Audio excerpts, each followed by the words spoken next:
Welcome back to Animal Crossing New Horizons. I'm Day Darling. Let's see what's going on our lovely island of Fawnhollow today, where I don't know what we'll be talking about, to be honest. I had something in mind which I was going to talk about like yesterday or the day before, but I can't remember what it was anymore. You know what we can talk about today? Have you seen the fact that Neopets is so this is like such esoteric gossip? I don't even know if gossip's a thing, but apparently Neopets are bringing in unconvertibles back. Whoa, crazy. And you might be like, what the heck did you just say? Okay, Neopets online pet game back in early 2000s or something when it was created. We'll get into that in a second. Good evening, everyone. Right now in Fawnhallow, it's 10:53 p.m. on Tuesday, January 16th, 2024. I forgot what I was going to say. I immediately forgot what I was going to say. Oh, yes. Neopets, okay. So, like, maybe late 90s, early 2000s. I honestly can't remember exactly when it was created. It's an online social sort of game, like dress up simulator, but it's basically for pets. It's like you look after these pet creatures, fictional fantasy creatures who are pets, and you can dress them up and customize them, and it's like got a strong social element, I suppose, behind it as well.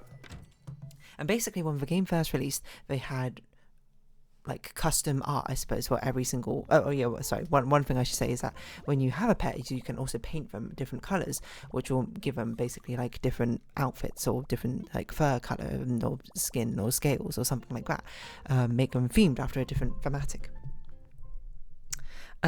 So you might have like the cat Neopet called Wawaki, and then you can paint it with a pirate paintbrush, and it will have like pirate clothes on. Its fur changes to grey, and it's got like an eye patch or something. I honestly don't really remember.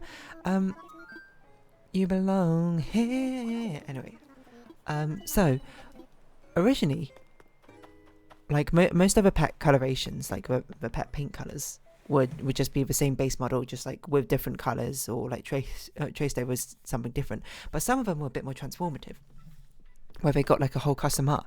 Like there's a paintbrush series called like the Royal series, where they get turned into like a prince or princess or king or queen or something, and they most of them had like official art where they actually like become transformed, I suppose. It's like not like a full splash art or something, but like they have a different posing and that sort of thing, and it feels a lot more fancy compared to the usual standard. That is what's called unconverted, technically, because at some point, like down the line, they started introducing customization, I suppose, to like monetize microtransactions of like customizations for things. And then what you could do, the problem is that all the like models for the pets needed to be standardized, otherwise you wouldn't be able to, customize them, or you'd have to make custom like outfits for every single like possible pet combination and color, which would be insane. That would be like 1,000 different pet bases to work off of, which is obviously not something we're going to do.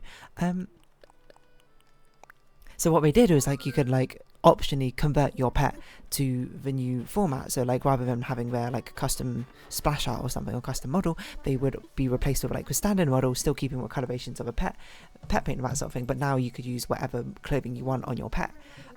Hence the other ones, and all pets from them that point onwards would always be converted pets. So hence, post-customization are converted pets and pre-customization are unconverted pets. And then it's been like a decade or more than a decade or something, where unconverted pets obviously a limited amount of a pool, and they just get rarer and rarer as people like convert more, as fewer people as people stop playing the game, I suppose, who own unconverted pets and that sort of thing.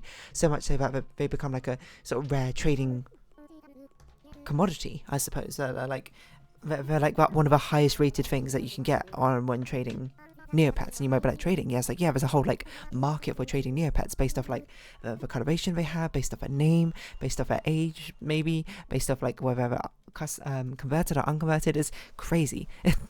It's crazy how the most innocent games, I suppose, end up having these like completely like insane markets, I suppose, for these things in the first place. And I suppose that's by nature of most of these like innocent looking games tend to be much more social, like design customization based games. Thus the only market which can be born is for design elements in the first place, which is not something I've actually considered, but I guess it actually makes a lot of sense now I think about it. I mean, Animal Crossing had the same thing with the villages. Like the villages are all essentially identical to each other in personality, with minor variations here and there.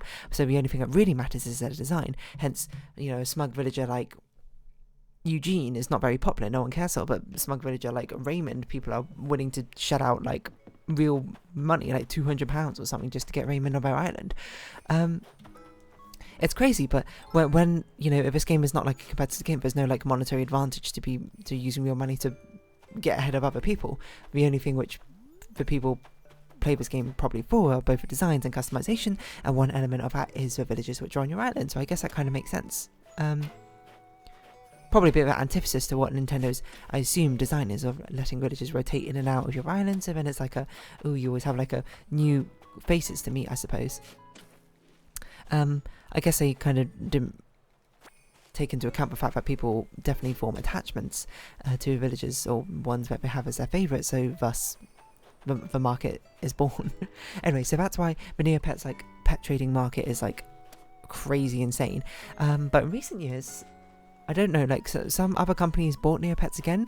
Like it was under like Jumpstart for a while, who did like nothing, I think, with VIP for ages. But now now Neopets is actually getting updates again. Like they're not all like knock it out of the park. Sometimes the community still gets upset, but they're actually like trying. Like we've added in like loads of things which have been asked for ages.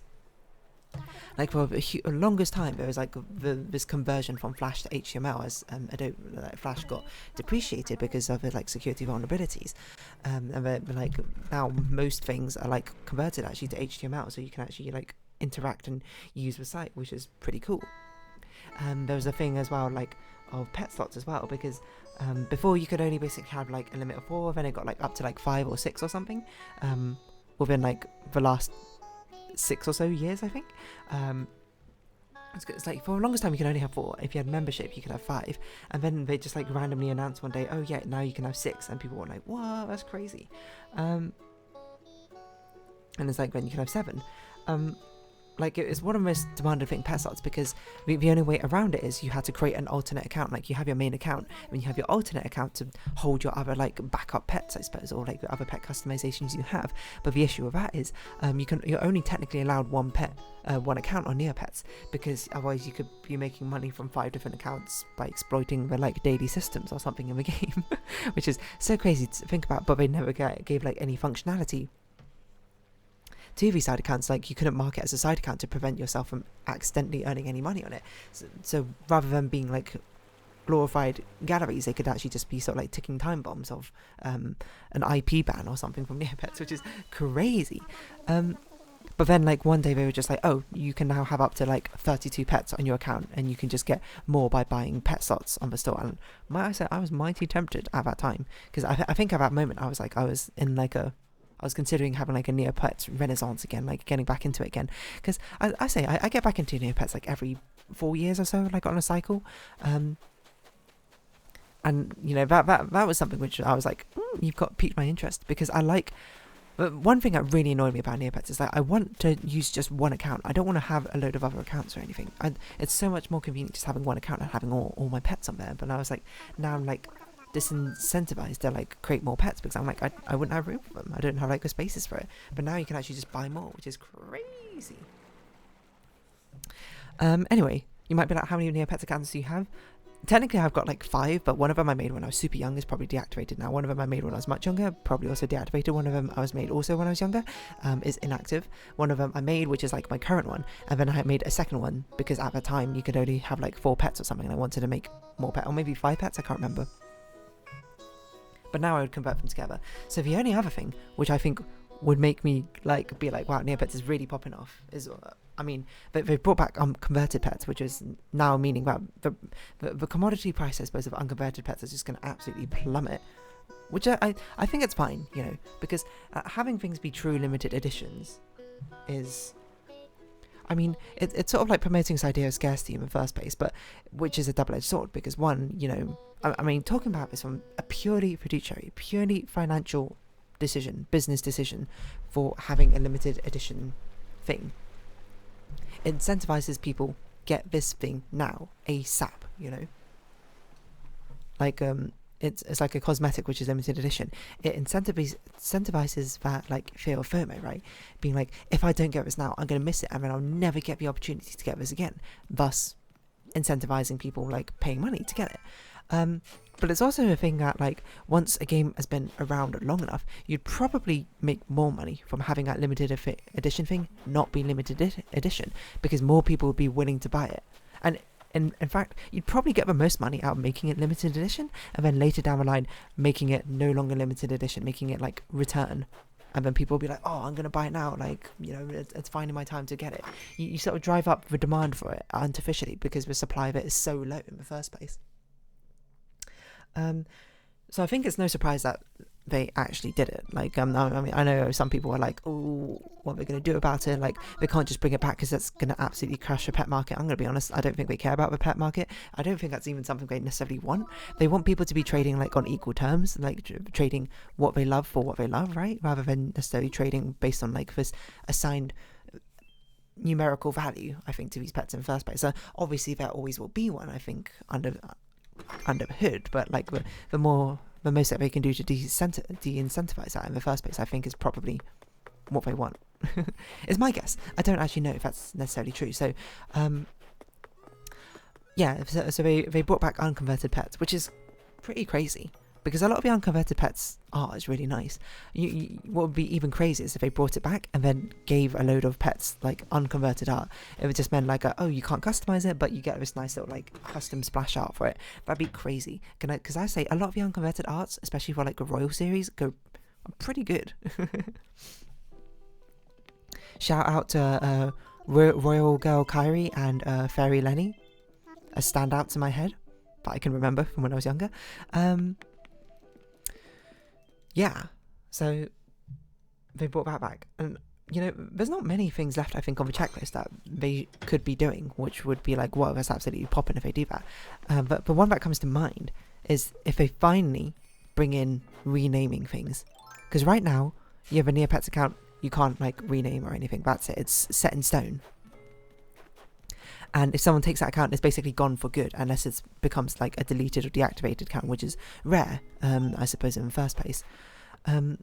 So basically, and the same goes with pets. If someone creates a pet with that name, that pet name is gone for good, which is why, like, part of the market, I suppose, of trading is if a pet has a good name. And what's defined as a good name, like, the top tier ones are, like, actual, proper, like, readable names.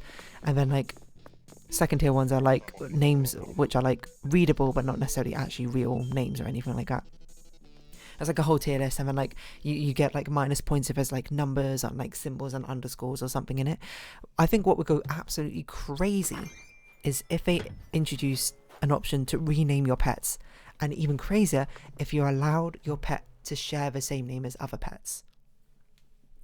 You might be like, how are they going to do that, well, I mean, this is me coming from my very data-minded thing, the same thing applies to usernames as well, is probably what they did is they used a username as the identifier for an account. It's like an account ID, or like a pet ID. Like, they used the name of it, which is, I'm going to be honest, if you ever manage a database, that's I wouldn't say it's a huge no-go, but I would say don't do it. It's so much better for you to just assign it, like, a behind-the-scenes ID, a numerical ID. You can literally just do it in order from, like, whoever made an account first is account ID number 1, and then second, third, fourth, like, fifth, like that. And then you have a separate, like, data point assigned to that ID called, like, username or something, and that's like an alias. Because then you can have as many people as you want sharing the same username, because then you can have a unique identifier for the person just be their account name. And not their account name, sorry, their account ID behind the scenes. Or if you really wanted it to have it a bit more human readable, you have it be the account name plus another unique identifier on the side. The same way that, like, Riot does it now, where everyone can share the same name, but Discord, where everyone can share the same. Well, it used to be, but the old way with Discord, where everyone can share the same name, and then you had, like, a hashtag afterwards with, like, a 5-digit number or something, and that would be your unique identifier. That way, people can be happy. They'll be like, oh yeah, I can use the account name that I actually wanted to use, and other people can use it as well, especially if your account name might be a bit more generic or something like that. Especially for pets as well. That's the thing. And I'm going to be honest, that one I'm less sure they're going to do, because the thing with unconverted pets is it's not actually hard for them to do on their side, or considerably easier for them to do on their side, because I'm sure that is just a variable they have behind the scenes, is unconverted, is converted or not, and then they can just, like, manually flip that. The thing with renaming is, if that is how they like store data on their side, obviously I'm not going to blame them, because that's something that like 4 people or something made back in early 2000s. It's no surprise they got like a more antiquated data storage system. But nowadays I think that would certainly not fly for being a reasonably sized company. They could do like a whole data like restructure. Ooh, hello, Tarantula. A data restructure, to be perfectly honest. You know, remap everything, make backups on backups on backups, have some downtime on the site, and then like port everyone over to a new system. You are Puck or Cube? Puck, okay. And then allow everyone to basically rename themselves. And even better, like if they're going to do this, they put all this money in, I suppose, into like restructuring all their data, making sure everything's fine, and giving everyone a unique identifier, which is not their username. Same with pets, and the pet name as well. And then, you know, it's more difficult than just like renaming the IDs, because then presumably if they have data, the data is like joined together like via these identifiers in the first place, and then you had to remap all of those identifiers, which is a pain, but it's not like impossible. It's in fact very doable. But it's something that they would definitely want to like QA check over and over and over again, just to make sure that no one is slipping through the cracks and there's no mistakes being made whatsoever. Which is why you need the downtime, so people can't like register an account, I suppose, partway through and like mess everything up with a reordering of the numbers. But if they do that, then it's like, from a business standpoint, they do that, but then they sell the solution. They'd be like, okay, you can do that now, you can pay real money, and now you can rename your account, you can rename your pets. People would go crazy for it, I think. It's the sort of thing where like, you know, like a sort of like a shady business idea of like, oh, you know, make a problem, solve a solution, that sort of thing. It's kind of literally doing that, except for it was more like the past selves made the problem by like not foreseeing this, I suppose, in the future, and now they can actually solve a solution. Like, I know you might be like, what are you saying? Like, what was this very like capitalist talk, I suppose, about these business decisions that Neopets team should be making? I'm just saying, from a logistical standpoint, that's why I'm putting my money on what they're probably trying to do, because they're on like a pretty decent role, I suppose, in knocking out like highly requested things. I wouldn't be surprised if this is something that they try to do, because this is probably, at least for me personally, it's one of my most highly requested things or desired things in Neopets. Because, you know, me, like everyone else, I made an account when I was like 12 or something, and now, you know, obviously I go by a different username of Dear Darling. My old previous username, I'm just like, it's cringe. I wish I could just like use this account, but use like Dear Darling as a username. And the pet names are fine, because my pet names I think are mostly fine. They are just a bit nonsensical. I would probably like simplify them a bit if I got the option to change them. Would I pay money for it? I don't know. Maybe not, but I would consider it at the very least, and I'm sure a lot of people would. Wow, we actually made 2 layers of Lily of the Valleys. That's crazy. So I guess we're doubling up from here now. Yeah, so I don't know. It's just interesting to see, like, because there's like false limited edition thing. Like, it was limited edition, but then they made it no longer limited edition, and thus is like, from a consumer standpoint, it's like, well, they did it, you know, the companies did it, they made it amazing, you know, they gave back what we all wanted, when really it was actually them causing a problem, I suppose, in the first place. And then they're sort of like double dipping within it in the first place, by making it scarce and limited, thus incentivizing people to get it, and then making it unlimited again later on, which now, you know, dilutes the worth, I suppose, of limited, so thus they can get rid of any sort of like black market shady dealings that they got going on, while also getting people to purchase this product, which they deemed limited before, and now is artificially inflated demand, I think, because of the associated rarity that it holds, but now technically no longer holds, you know.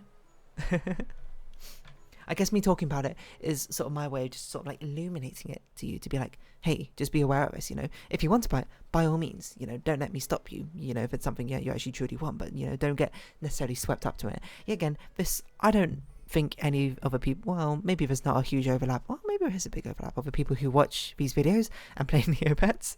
I just find it fascinating, and I just kind of wanted to talk about that, I guess. Anyway, I'm going to round this episode off here. So if you have been watching, thank you very much. It's been Animal Crossing New Horizons. I've been Dear Darling. Likes, comments, subscriptions, shares, greatly appreciated. Socials, Discord down below. Hope to see each other again. But now it's farewell. So until next time, bye-bye for now.